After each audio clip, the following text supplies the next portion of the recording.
le conseil réuni de M. Amouzou, qui était à la NPE. Il y a Togo Intérim, je ne sais pas qui est derrière ça. Vous avez Synergie de M. Degbevi. Vous avez plein d'organisations comme ça qui sont là, que des gens ont créées. Vous avez des boîtes aussi qui appartiennent à certains barons. Et quand vous cherchez un emploi, la structure qui vous recrute vous envoie vers ces boîtes-là, RMO.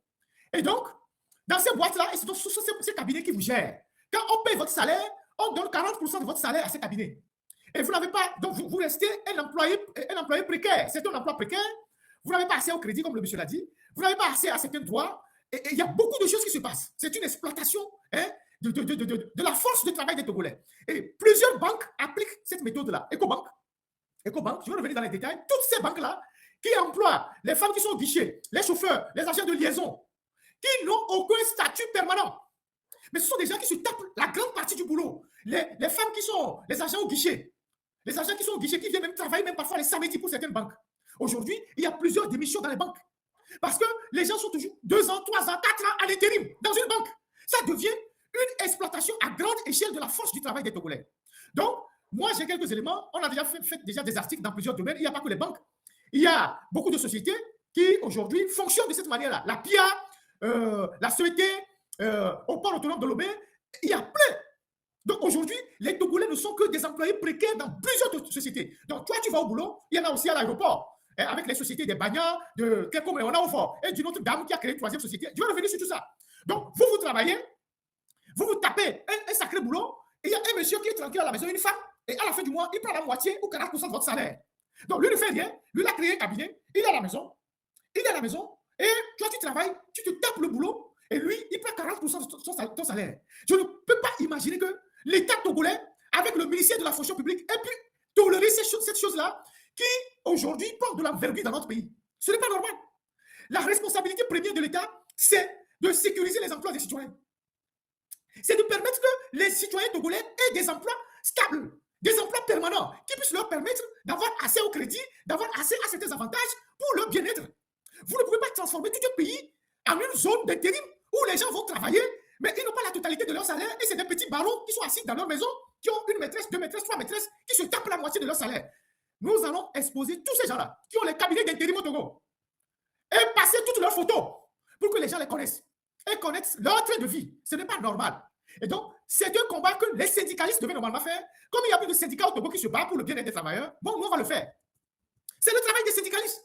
Donc, je vous demande, moi, j'ai mes éléments, on a déjà fait plusieurs articles. Vous connaissez nos contacts, nos boîtes à lettres. Envoyez-nous tous les témoignages, les noms de ceux qui tiennent tous ces cabinets-là. Le conseil réuni, je sais que c'est M. Amouzou. Synergie, c'est M. Degbevi. Je ne sais pas. Ils sont pleins. Vous, tous ceux que vous connaissez qui sont derrière ces cabinets-là, vous envoyez les noms et vous nous dites combien ils prennent sur vos salaires.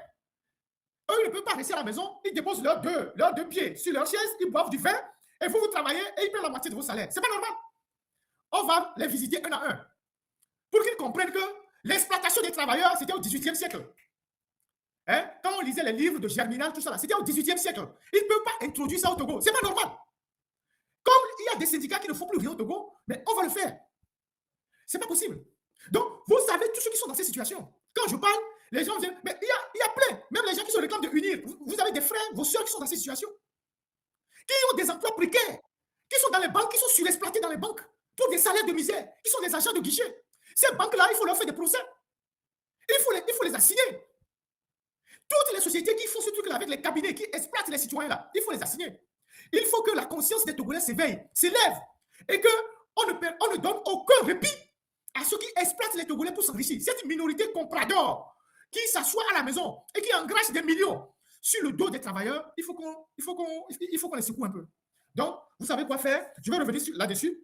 Donc, il y a Ecobank, une banque de renommée internationale qui pratique des méthodes comme ça, avec ses agents, ses chauffeurs, ses agents de liaison, ses employés au guichet, Banque Atlantique, toutes les banques, il faut pareil. C'est pas normal. Et le ministère du Travail est là, et de la fonction publique est là. Le ministère ne dit rien. Le ministère ne dit rien. Mais on viendra vous dire qu'il y a des emplois au Togo.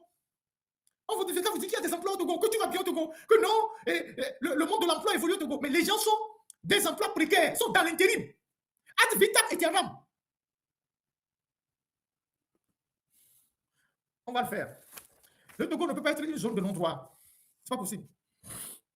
Alors, pour terminer cette première phase, On va avoir une pensée pour Madame Nyakadé, les prisonniers, notre frère Omolou, les autres prisonniers. Il y a un compatriote qui a fait une très belle chanson pour Madame Nyakadé pour la soutenir. Amici a écrit au ministre, au ministre de la Justice sur le cas Nyakadé. Et je vous ai dit qu'elle est dans des situations, elle est dans une situation très difficile. Il y a notre frère Omolou aussi qui est toujours là dans des situations très difficiles. Il y a un travail qu'on essaie de faire avec des organisations de droits de l'homme sur le plan international, en leur donnant les éléments les mises à jour de tous les éléments concernant les prisonniers. Et je pense qu'il y aura des réactions dans les jours qui viennent. Mais Amici a déjà interpellé le ministre togolais de la Justice sur le cas de Mme Nyakadé. Il y a le cas de Jean-Paul Omolou. Et nous ne devons pas oublier nos frères qui sont dans les liens de la détention, parce que les gens qui se sont levés pour vous défendre au moment où il n'y avait personne, quand ils ont des problèmes, c'est à nous d'aller à leur secours. C'est à nous de les défendre. C'est à nous de dénoncer l'arbitraire qu'ils subissent. Parce que ces gens-là, ils auraient pu se taire, ils auraient pu ne pas s'inviter dans ce qui se passe dans le pays, mais ils ont pris le risque de rentrer dans l'arène et défendre le bien commun. Et lorsque ces gens-là ont des problèmes, c'est à nous de les défendre, parce qu'au moment où ils sont dans les liens de la détention, eux, ils ne sont plus prêts, ils n'ont plus les éléments pour pouvoir faire face à ce qui se passe. C'est à nous de parler à leur place.